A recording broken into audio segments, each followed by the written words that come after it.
Good evening and Happy New Year. Thank you for staying up late with us for our first newscast of the year. That's right. I'm Sarah Horbacewicz here with Corrales Ortiz. Now, Corrales, let's get right into it. We got a lot to talk about. The first thing is a risk for severe weather coming up. Yes, in the literal sense, it's like we're starting off the new year with a bang. And unfortunately, already seeing our first severe weather risk for 2023. So we were abnormally warm today. And whenever we have these warm days in the middle of winter, we normally have severe weather lurking around the corner, and that's going to be the case for tomorrow. This is how warm we were today. We were around 73, but we saw some locations, western Arkansas, upper 70s for today, possibly even record-breaking temperatures. So here's a look at what we're expecting for your breakdown in terms of the severe storm risks. Anywhere from slight to enhanced are a good portion of the state, with the greatest threat across parts of central and southern Arkansas across Monday afternoon and even into the overnight hours as well. Damaging winds are going to be one of the main threats, but we also could expect even a few tornadoes, quarter-size hail, and even some localized flooding as well. As we go into the overnight hours, we'll be seeing very mild conditions in the 60s, cloudy skies, a little bit of patchy fog. The rain will start to arrive as early as the late overnight hours, early morning hours, but we'll be seeing several rounds of that throughout the day on your Monday, which I'll have a better look at that timeline in your forecast coming up in minutes. All right, thanks, Corrales. Now, the first day of the year also means new beginnings for city leaders that voters elected back in November. Officials around the nation took oaths of office today, and Arkansas's capital city followed suit. Dozens gathered at Little Rock's Robinson Center to witness the new leaders getting sworn in. Ward 6 Director Andrea Lewis was sworn in for her first term. Meanwhile, those re-elected to the Little Rock City Board include Virgil Miller, Ken Richardson, Kathy Webb, Lance Hines, and B.J. Wyrick. Little Rock Mayor Frank Scott Jr. also pledged progression for the city for his second term. And I am just thankful and grateful for this day and for the outpour of support that I received. I can't even talk about it. More jobs, less violent crime, additional quality of life measures, and a united city government working for the benefit of all our residents.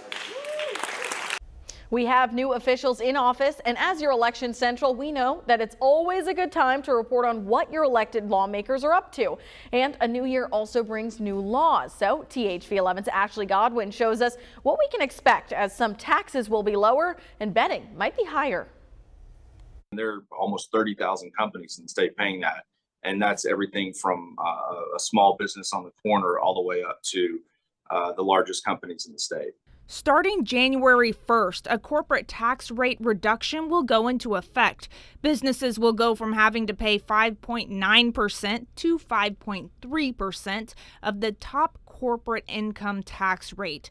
That's an average annual savings of more than $13,000. It's obviously more money to the bottom line for these companies. And I think more importantly, it makes Arkansas more competitive with our surrounding states. Arkansans will also see a decrease on state income taxes.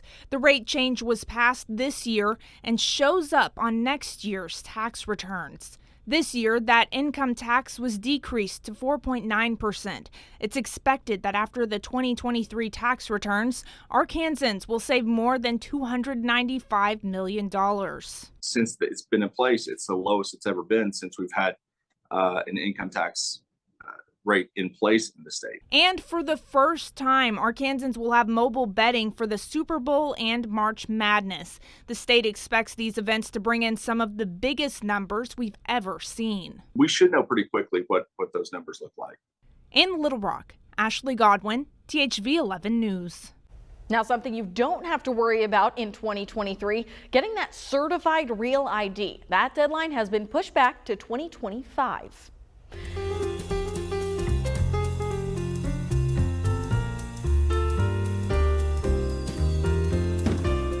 On the first day of 2023, political leaders were busy across the world.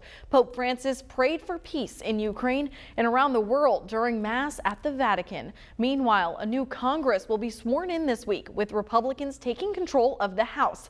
This as the Biden administration works to strengthen the economy and curb inflation. Christian Benavidez reports. On New Year's Day, Pope Francis focused on global peace during his Mass at the Vatican, praying for an end to the conflict in Ukraine and other war-torn regions. But just an hour into 2023, air raids, sirens, and explosions were heard across Ukraine.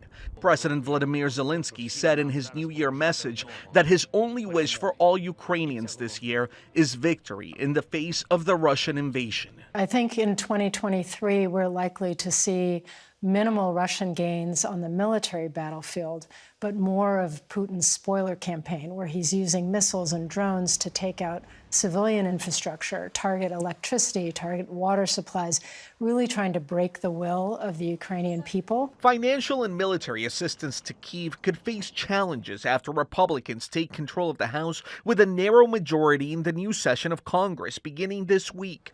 The Biden administration is still dealing with high inflation and concerns that interest rate hikes to combat it could hurt the economy. Three big economies, US, EU, China, are all slowing down simultaneously. The US is most resilient. The US may avoid a recession. We see the labor market remaining quite strong. Also on Tuesday, the House is expected to vote on a new speaker. California Representative Kevin McCarthy is hoping to secure enough support to take the position. Cristian Benavides, CBS News, Miami. On Friday, the government releases the December employment report, which is expected to show the recent impact of the Federal Reserve's rate hikes on the labor market. Now, thousands watched the ball drop in New York City last night, but in developing news, just 2 hours before midnight, a man with a machete attacked 3 police officers there. Police say a 19-year-old hit 2 officers in the head before an officer shot the man in the shoulder. One of the injured officers just graduated from the academy on Friday, and New Year's was his first day on the job. That officer suffered a fractured skull, the other a bad cut. The FBI, Police Department, and Joint Terrorism Task Force are investigating, but have not yet determined a motive for the attack. We are working with our federal partners for this investigation, and it is ongoing. I would like to stress, as the mayor said, there is no active threat at this time. This is another reminder of what our officers face. The attack happened just outside of Times Square, which was the high security zone where people are screened for weapons. With the start of a new year, many people make resolutions, and THV11's Julissa Garza spoke with an expert and joins us to share how you can make those resolutions last while taking care of your mental health. Sarah, we've heard the saying, new year, new me. A clinical therapist I spoke with today says there's a lot of anxiety when it comes to starting a new year, but there's ways to avoid feeling anxious. They are coming in with intentions that they've set to work towards in the new year. When the clock strikes midnight on December 31st, there's excitement for new beginnings. But clinical therapist Beatrice Klokpas says the new year can also cause some stress. There's a tremendous amount of pressure that comes with change. New beginnings and the beginning of a new year is one of them. Klokpas says keeping up with New Year's resolutions can be overwhelming. And a lot of the times what that feels like is the slow tick up a roller coaster.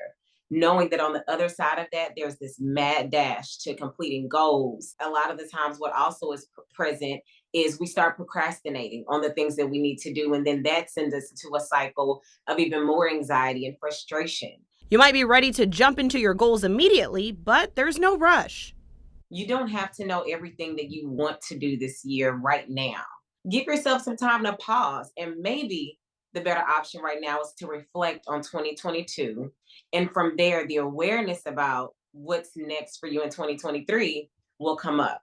She says the first thing to do when you're reflecting is ask yourself some questions. What did I accomplish this year? How did I make myself proud?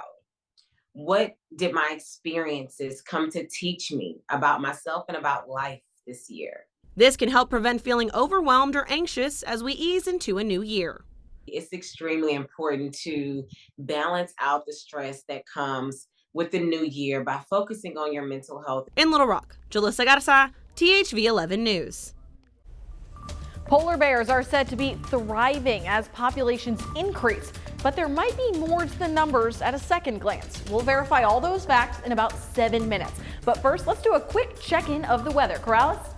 Well, Sarah, although we rung in the new year, it felt a lot more like spring today, and the weather is going to be feeling pretty similar to that, with the potential for some severe weather in the forecast for our Monday. I'll be breaking down the severe weather potential for tomorrow and what to expect for the rest of the week as well in your forecast coming up.